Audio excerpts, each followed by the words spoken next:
much air do I got left? You have 6 days.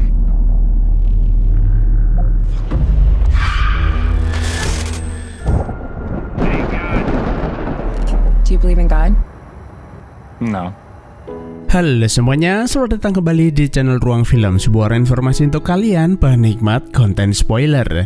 Oke, kali ini kita akan membahas sebuah film berjudul Warning yang dirilis tahun 2021. Film ini menceritakan bagaimana dampak kecanggihan teknologi yang akhirnya memperbudak manusia, serta akhir kehancuran bumi dan segala kehidupan yang ada di dalamnya. Nantinya, film ini akan dibagi menjadi beberapa kisah yang berbeda, namun masih dengan tema yang sama. Jadi, tanpa berlama-lama, mari kita langsung masuk aja ke pembahasan filmnya. Suatu ketika di masa depan yang tidak begitu jauh, atau tepatnya tahun 2028, perkembangan teknologi jauh melebihi batas ilmu pengetahuan. Manusia mampu menciptakan berbagai macam perangkat canggih untuk mempermudah kehidupan sehari-hari. Seperti menciptakan robot android yang mirip manusia, alat canggih untuk masuk ke dalam dunia virtual, mesin untuk bertukar tubuh dan jiwa, bahkan perangkat sakti yang memiliki kemampuan berpikir dan digunakan untuk menuntun jalan hidup manusia. Saking canggihnya alat-alat tersebut, manusia malah terjebak dalam fenomena distopia teknologi, yaitu ketergantungan berlebih pada teknologi, yang menyebabkan manusia itu menjadi malas dan runtuhnya nilai-nilai moral. Bahkan manusia menyembah dan menuhankan kecerdasan buatan. Please have my daily inspirational quote. Thank you, God. What are my blessings, God? The best preparation for tomorrow is doing your best today. God? Scene kemudian memperlihatkan satu-satunya astronot bernama David sedang memperbaiki satelit yang berada di orbit bumi. Pihak NASA hanya menugaskan satu orang karena sangat sedikit sekali orang mau melakukan pekerjaan beresiko seperti dirinya.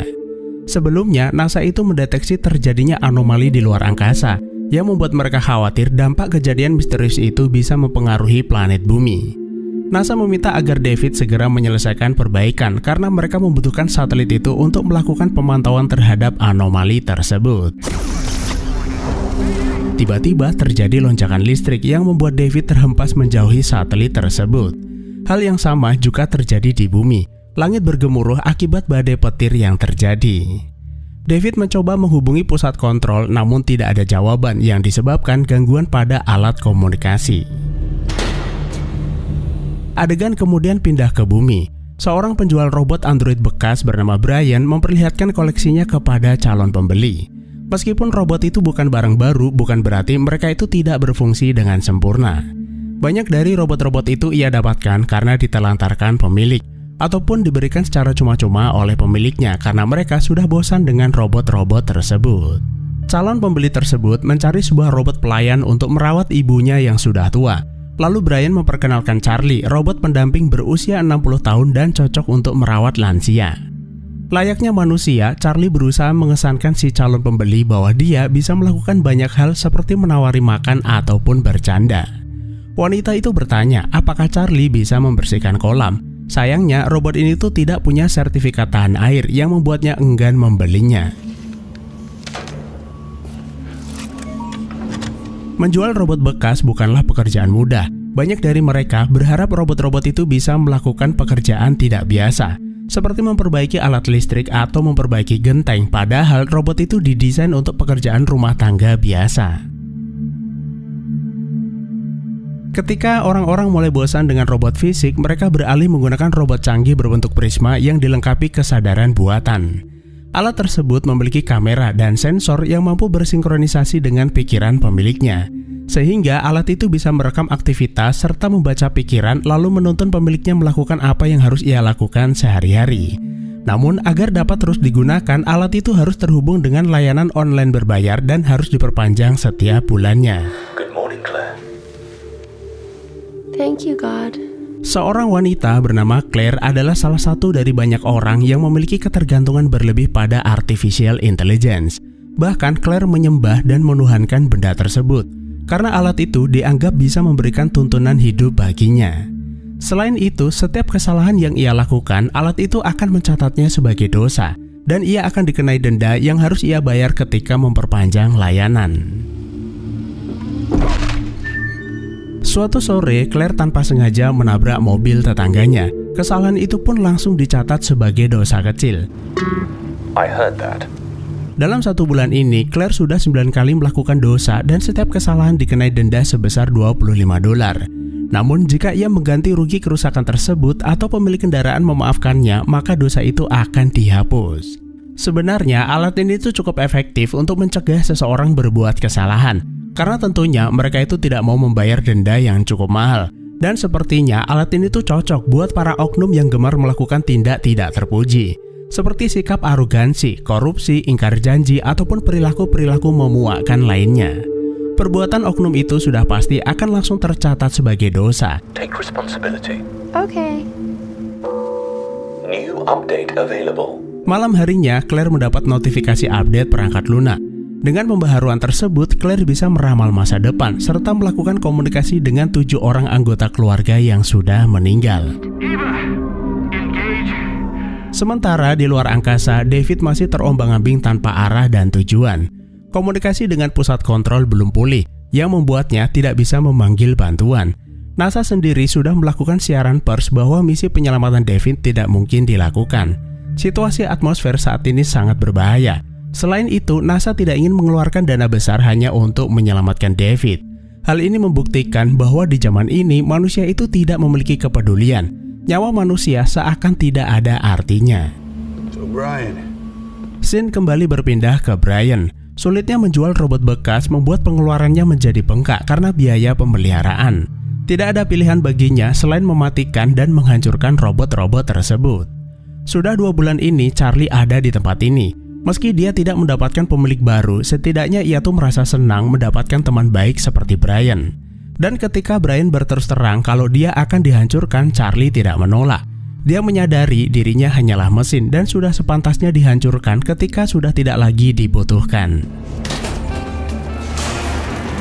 Setelah menghancurkannya, Brian berbaring dalam dinginnya malam seolah dipenuhi perasaan bersalah.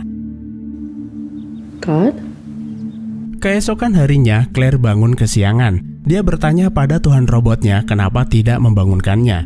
Tuhannya itu tidak merespon dan sepertinya alat itu rusak. Lalu Claire menghubungi layanan pelanggan Tuhan. God 2.0 customer service. This phone call may be recorded. Operator memberitahu ada kemungkinan robot Tuhan miliknya mengalami kegagalan saat pembaharuan yang disebabkan gangguan elektromagnetik di atmosfer bumi yang membuat jaringan internet dunia tidak stabil. Lalu Claire diminta mengunjungi service center untuk memperbaikinya. Scene kemudian pindah ke seorang lelaki bernama Ben, sedang bersama mantan kekasihnya bernama Anna. Namun kebersamaan mereka tidak terjadi di dunia nyata, melainkan realitas simulasi.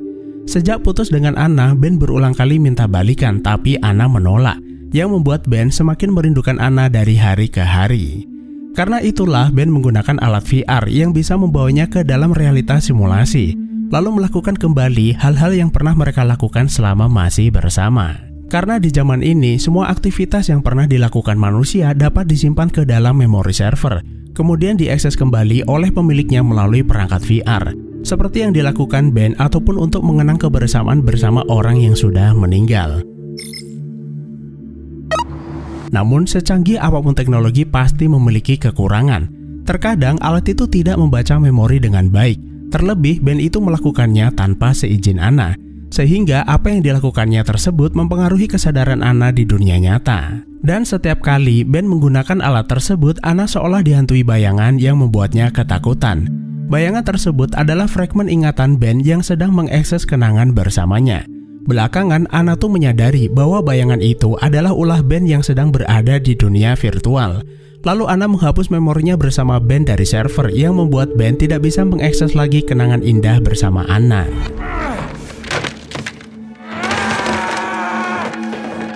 Sementara di luar angkasa, David mulai frustasi karena hanya melayang-layang tanpa bisa melakukan apapun. Komunikasi dengan pusat kontrol tak kunjung tersambung karena badai petir yang terjadi di atmosfer sebelumnya. I have an appointment. Scene kembali ke Claire di mana saat ini dia berada di service center untuk memperbaiki robot Tuhannya. Operator itu berkata kalau perangkat miliknya rusak dan tidak bisa diperbaiki. Lalu ia menyarankan agar Claire menggantinya dengan robot Tuhan 2.0 yang lebih canggih namun lebih mahal. Karena sudah ketergantungan, Claire terpaksa membelinya. Tapi perangkat itu baru bisa dikirim keesokan harinya.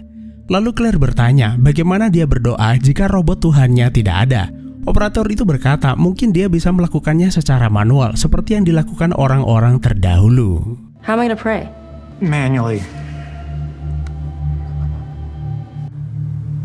God?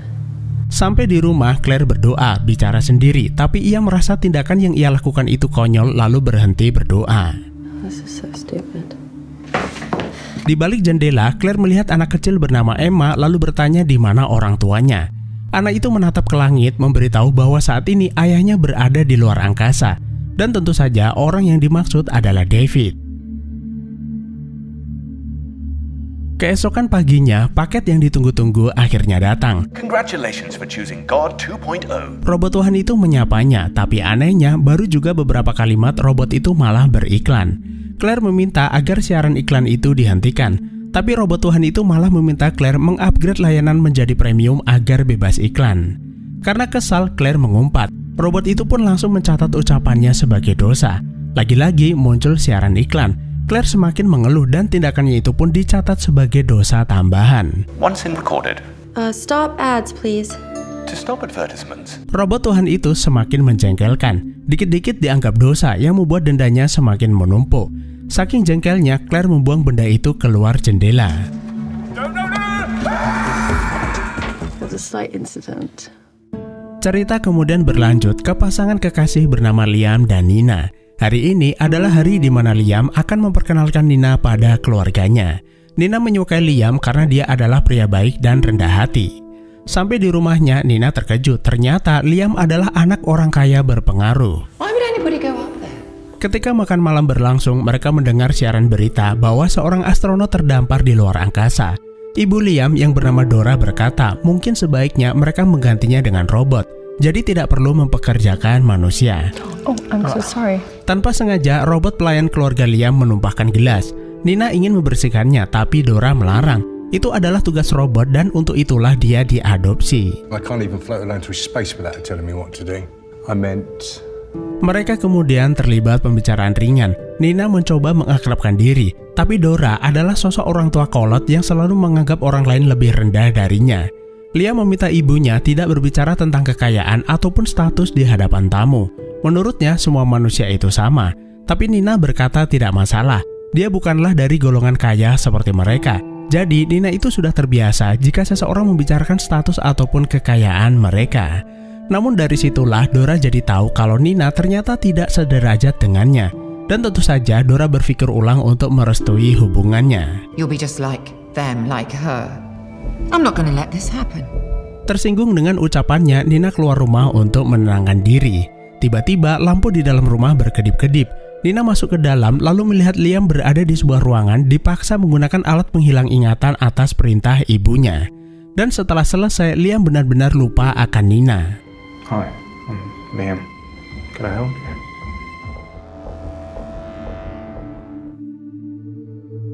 Lalu di tempat lain terlihat Ben mendatangi apartemen Anna.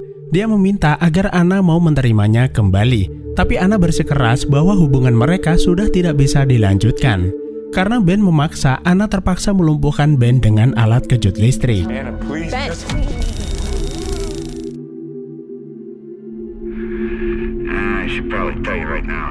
Sementara itu di luar angkasa, David melihat semesta bergemuruh. Nampaknya anomali yang terjadi disebabkan meledaknya sebuah bintang berukuran raksasa. David melihat ledakan supernova di hadapannya. Mungkin peristiwa itulah yang menyebabkan gangguan elektromagnetik di atmosfer bumi yang merusak satelit dan jaringan komunikasi. David semakin putus asa karena cadangan oksigen miliknya hanya tersisa 6 hari. Lalu David teringat akan putrinya yaitu Emma yang ia rasa saat ini sedang memandangi langit menunggu kepulangannya. Scene kemudian pindah ke sosok gadis remaja bernama Magda. Ia hidup pas-pasan bersama ibunya. Kehidupannya itu diperparah dengan perilaku ibunya yang gemar mengkonsumsi obat-obatan terlarang. Tak jarang ibunya meminta Magda bekerja keras untuk memenuhi keinginannya. Hey, what's up? Suatu ketika Magda meminjamkan tubuhnya pada seorang pria dalam sebuah program pertukaran tubuh dan jiwa. Di zaman ini, teknologi memungkinkan dua orang saling bertukar tubuh. Pria tersebut ingin merasakan sensasi bagaimana rasanya menjadi seorang wanita, dan ia akan membayarnya dengan sangat mahal. Mereka berdua janjian di sebuah hotel bersama seorang wanita yang akan membantu proses pertukaran tersebut. Tentunya pihak penyelenggara memastikan calon konsumen mereka bukanlah orang jahat dan bisa menjaga tubuh yang disewa. Dan selama pertukaran, pria itu bisa mengendalikan tubuh Magda secara penuh, sementara jiwa dan pikiran Magda akan berada di dalam tubuh pria itu dan sepenuhnya ditidurkan. Pertukaran ini bukan tanpa resiko. Bisa saja orang itu ceroboh kemudian membuat tubuh Magda terluka. Dan jika mereka terlambat melakukan pertukaran kembali dalam batas waktu yang ditentukan, maka mereka berdua akan terjebak selamanya. Okay, do it. Setelah persiapan selesai, proses pertukaran jiwa pun dimulai. Ketika terbangun, pria itu takjub mendapati dirinya berada di dalam tubuh seorang wanita. Penyelenggara itu berpesan agar Magda menjaga tubuhnya dengan baik sampai batas waktu yang ditentukan. Tapi sialnya saat Magda keluar kamar, pintunya malah terkunci. Dan Magda terpaksa pinjam kunci cadangan pada resepsionis bernama Vincent. Tapi Vincent malah menolak ketika Magda menyebutkan nomor kamarnya.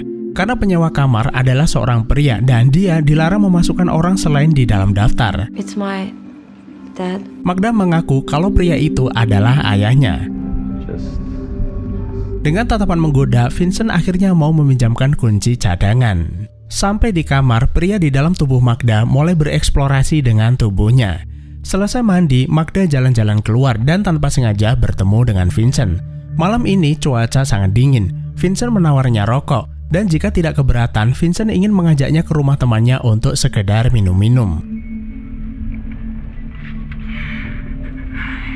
Sementara di luar angkasa, David masih terombang-ambing sambil merekam pesan untuk Emma, putri kecilnya. Jika suatu saat nanti pesan ini terkirim padanya, David meminta Emma selalu melihat ke arah langit, di mana ia akan selalu berada di sini untuk mengawasinya. Sin kemudian kembali ke Ben yang sudah putus asa mendapatkan Anna. Ia menggunakan VR untuk terakhir kalinya mengakses satu memori yang masih tersimpan. Dalam kenangan itu, Anna bertanya apakah ia percaya adanya Tuhan. Ben berkata tidak dan Anna pun berkata hal yang sama. Do you believe in God? No. Adegan berpindah ke jalanan di mana orang-orang panik karena wabah virus corona 28 merebak. Virus ini adalah mutasi COVID-19 namun 5 kali lebih mematikan. Lalu di tempat lain, Magda saat ini bersama Vincent di sebuah pesta yang diadakan seorang temannya. Tapi nggak lama kemudian, pesta itu bubar karena sudah terlalu larut malam. Teman-teman Vincent bertanya apakah ada kamar kosong di hotelnya. Vincent berkata tidak, tapi Magda punya kamar. Dan singkat cerita, Magda membawa teman-teman barunya itu ke dalam kamarnya. Lalu mereka melanjutkan minum-minum sampai mabuk. Magda yang sudah setengah sadar merasa ada seseorang menggerayangi tubuhnya, yang ternyata Vincent berusaha berbuat tidak senonoh padanya. Magda mencoba melawan, tapi Vincent malah semakin beringas lalu memukuli Magda sampai tak sadarkan diri. Teman-temannya berusaha mencegah, lalu mendapati kalau ternyata Magda itu masih berusia 17 tahun dan tak seharusnya ia minum minuman keras. Mereka mencari identitas Magda lalu mengantarnya ke alamat di mana ia tinggal.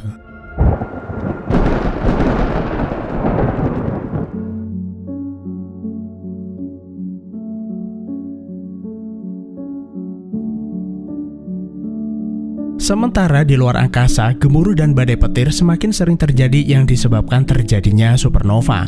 Fenomena itu pun langsung disadari NASA. Pemerintah menyiarkan siaran darurat ke seluruh dunia.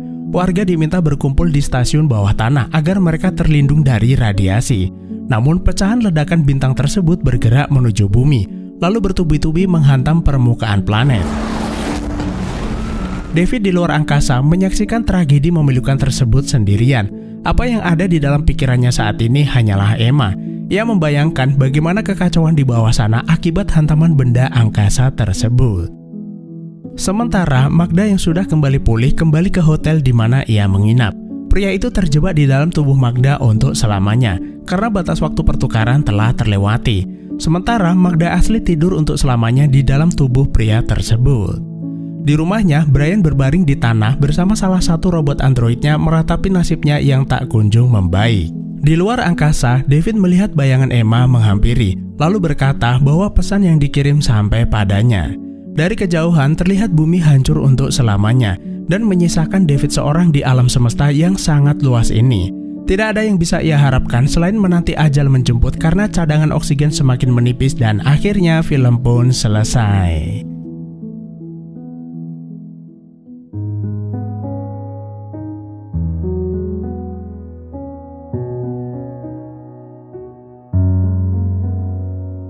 Film ini adalah gambaran yang akan terjadi jika manusia tidak memanfaatkan kemajuan teknologi dengan baik dan membuat manusia terjebak dalam fenomena distopia teknologi, yaitu ketergantungan berlebih pada teknologi yang membuat runtuhnya nilai-nilai sosial dan ketidakpedulian.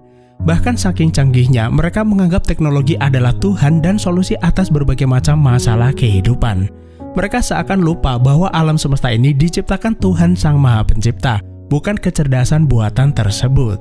Seandainya teknologi dunia virtual benar-benar ada, maka manusia sudah pasti akan memilih hidup dalam realitas palsu tersebut, di mana di dalam dunia virtual itu hanya ada kebahagiaan, daripada hidup di dunia nyata yang penuh dengan penderitaan.